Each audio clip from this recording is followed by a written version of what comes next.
میرے شوہر نے پہلی بیوی اور گھر والوں کے پریشر میں مجھے 2 دفعہ طلاق دی جبکہ ہم جسمانی طور پر ملے نہیں تھے، تو کیا اس طرح دباؤ میں طلاق ہو جاتی ہے؟ دیکھیں، جسمانی طور پر ملے نہیں تھے لیکن اگر کہیں تنہائی میں جمع ہو گئے تھے کہ ملنا چاہتے تو مل سکتے، تو ایسی تنہائی میں جمع ہونے کو رخصتی کہتے ہیں، اور رخصتی کے بعد جب 2 یا 3 طلاقیں دی جائیں تو وہ تینوں یا دونوں طلاقیں ہو جاتی ہیں۔ تو اگر آپ اپنے شوہر کے ساتھ کہیں تنہائی میں جمع ہوئی تھیں جہاں شوہر میاں بیوی کا فزیکل ریلیشن ممکن تھا، تو ایسی تنہائی میں اگر آپ جمع ہو گئے تو پھر 2 طلاقیں واقع ہو گئی ہیں۔ لیکن اگر ایسی تنہائی میں جمع نہیں ہوئے،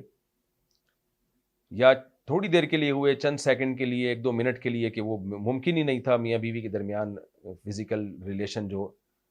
تو پھر وہ رخصتی نہیں ہوئی، تو پھر ایسی صورت میں اگر شوہر نے 2 دفعہ طلاق دی اور طلاق کے الفاظ یہ تھے کہ طلاق ہے، یعنی 2 جملوں میں دی، تو پھر ایک ہی طلاق واقع ہوتی ہے۔ لیکن اگر یوں طلاق دی کہ تمہیں 2 طلاقیں ہیں، تو پھر بہرحال 2 طلاقیں ہو گئی ہیں۔ تو یہ پوری تفصیل آپ